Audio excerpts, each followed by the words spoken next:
आज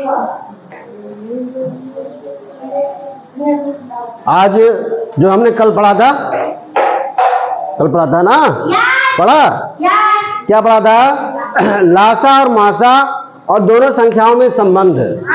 क्या पढ़ा था कि लासा गुणा मासा बराबर पहली संख्या गुणा दूसरी संख्या। सभी बच्चों को याद है?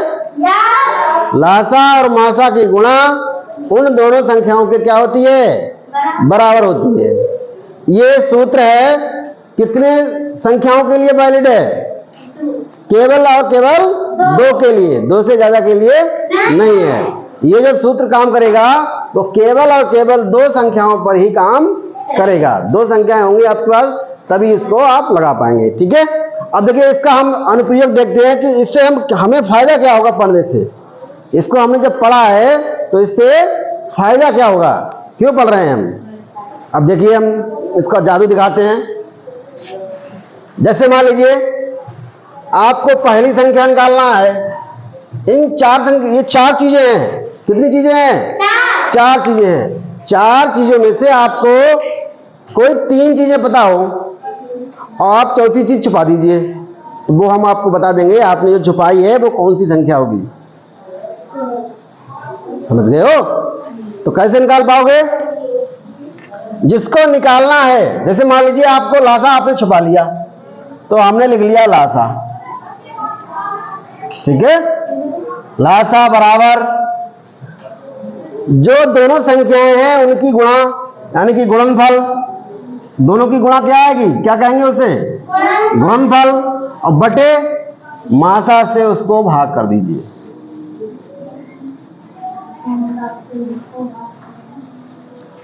अगर आपको लासा आपने छुपा लिया है, आपको गुणनफल बता रहा है कि गुणनफल इतना है और मासा इतना है, तो वो हमने जो लासा है वो क्या होगा।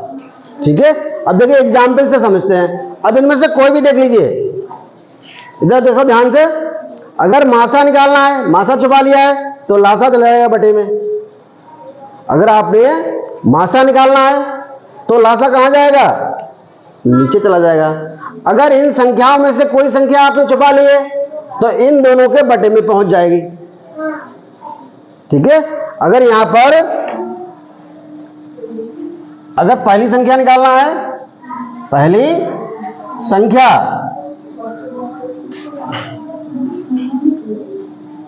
अगर निकालना है तो लासा गुणा मासा बटे दूसरी संख्या से भाग कर देंगे। दूसरी संख्या से क्या करेंगे? भाग कर देंगे। समझ रहे हो मेरी बात? इसको नोट कर लीजिए।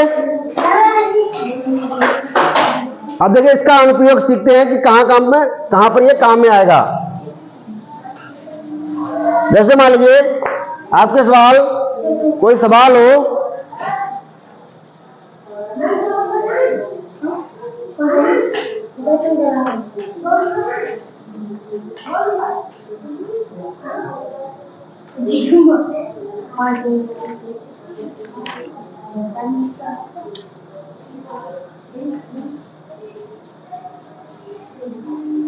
दो संख्याओं का, मान लीजिए सवाल है दो संख्याओं का मासा कितना है? 16 6400 है। नहीं 16 है। दो संख्याओं का मासा कितना है? 16 है तथा उनका गुणनफल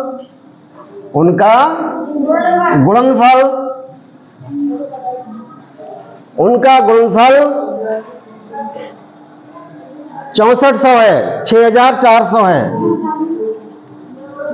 6400 है। तो लासा ज्ञात करो। तो लासा क्या होगा? लासा क्या होगा? अब देखिए ध्यान से, दो संख्याएं हैं, दो संख्याओं का मासा कितना है? 16 है और उनका जो गुणनफल है वो कितना है? 6400 है। तो आपको छुपा लिया है क्या? लासा। अब तो कह रहा है कि आप लासा बताइए, उस संख्या का लासा कितना होगा। और हमने अभी आपको बताया था जब इसको हल करेंगे, लासा पूछ रहा है तो लिख लेंगे फार्मूला, लासा बराबर दोनों व्यंजकों की गुणा यानी गुणनफल, और बटे, बटे में क्या आएगा, लासा निकाल रहे हैं तो बटे में क्या आएगा, मासा। लासा बराबर गुणनफल बटे मासा। ठीक है, अब यहां पर गुणनफल है, वहां पर गुणनफल लिख दो। गुणनफल हमारा कितना है 6400 बटे मासा कितना है 16। ठीक है, और इसको केवल क्या करना है, हमें सॉल्व करना है। 16 से कट जाएगा, 16 चौका 64, तो 16 से इसको काट देंगे, 16 एकम 16 और 16 चौका 64, उतारा 0 नहीं बार लगा, उतारा 0 नहीं बार लगा, तो ये हो गया 400। वो संख्या जो इसने छुपाई थी, कौन सी छुपाई थी, लासा, तो उन संख्याओं का जो लासा होगा वो कितना होगा 400 होगा। उन संख्याओं का लासा कितना होगा 400 होगा। यही आपका क्या होगा, उत्तर होगा। ठीक है, आगे बढ़े। इस तरह से जो भी छुपाया जाएगा वो हम आपको, आप लोग निकाल पाएंगे। अब देखिए एक और इंपॉर्टेंट चीज देखिए, इससे संबंधित बहुत महत्वपूर्ण जानकारी।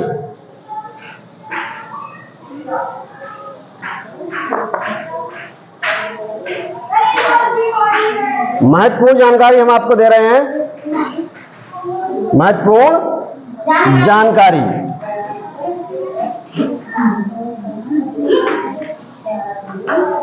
जैसे मान लीजिए हमारे पास दो संख्याएं हैं, जैसे मान लीजिए 4 है और एक 12 है, 4 है और 12 है, इसका हम लासा निकालेंगे एलसीएम। 4 और 12 का एलसीएम कितना आएगा, बता पाएगा कोई जवानी? 4 और 12 का एलसीएम वो संख्या ढूंढ लीजिए जो सबसे छोटी हो, इन दोनों से कट जाए, तो कौन सा आएगा 12, 4 3 12, 12 एकम 12, तो एलसीएम कितना होगा 12 होगा। और इसका एचसीएफ कितना आएगा, वो संख्या ढूंढ लीजिए जो इन दोनों को काट दे, बड़ी से बड़ी हो, इन दोनों को काट दे, तो 4 एकम 4, 4 3 12, 4 होगा। अब दीजिए ध्यान, अगर लासा और मासा को देखें, लासा और मासा को देखें ध्यान से, तो लासा और मासा देखिए यहां पर 4 एकम 4, 4 दूनी 8, 4 3 12, इसका मतलब 4 का क्या होगा, मल्टीपल होगा, यानी कि एचसीएफ का एलसीएम क्या होता है, अपवर्त होता है। एलसीएम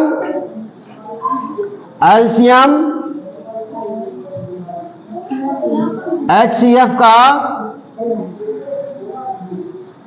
अपवर्त होता है, बहुत इंपॉर्टेंट चीज है, अपवर्त होता है।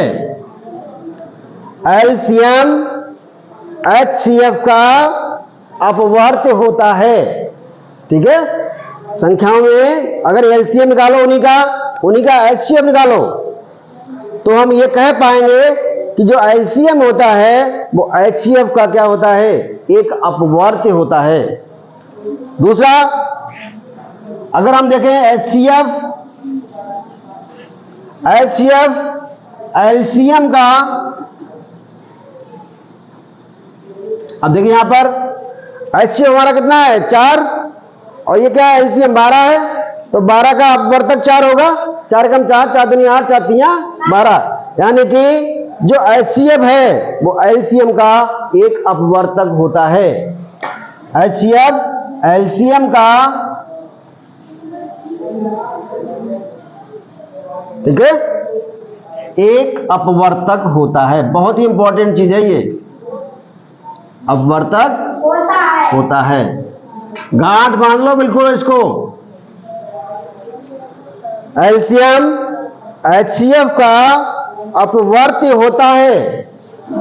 एचसीएफ एलसीएम का एक अपवर्तक होता है, यानी कि ये कहीं ना कहीं जाकर के एक दूसरे को क्या करेंगे, एक गुणा करके तो आ जाएगा और एक को भाग करेंगे तो मिल जाएगा, यानी कि एक का अपवर्त दूसरे का अपवर्तक होता है।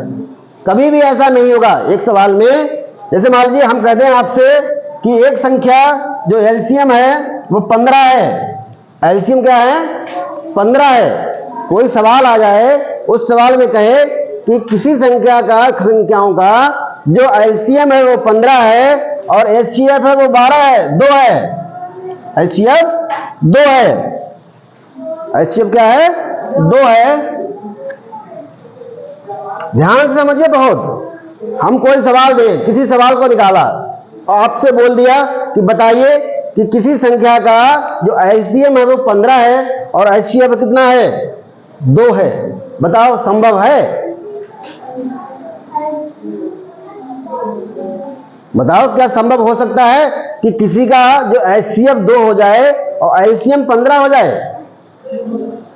यानी कि जो लासा है वो 15 हो जाए और मासा है वो 2 हो जाए? नहीं संभव है। क्यों? ये जो लिखा हुआ है ये किसी ना किसी पहाड़े में आएगा। 2 के पहाड़े में 15 नहीं आ रहा है, 2 के पहाड़े में 15 कभी नहीं आएगा। इसका मतलब जो कह रहा है वो गलत है, जो कह रहा है वो क्या है, गलत है। ऐसा संभव नहीं है। ये आपस में क्या होंगे, कटेंगे। ये आपस में क्या होंगे, विभाजित होंगे। ये आपस में क्या होंगे, विभाजित होंगे। पक्का समझ लो। जैसे मान लीजिए हम कहें 16 है एलसीएम और 9 है एचसीएफ, क्या ये संभव होगा? अगर किसी का एलसीएम 16 है, एचसीएफ 9 है, ये बेटा कभी भी संभव नहीं है। ये एक दूसरे के क्या होते हैं, अपवर्त और अपवर्तक होते हैं। पक्का समझ लिया?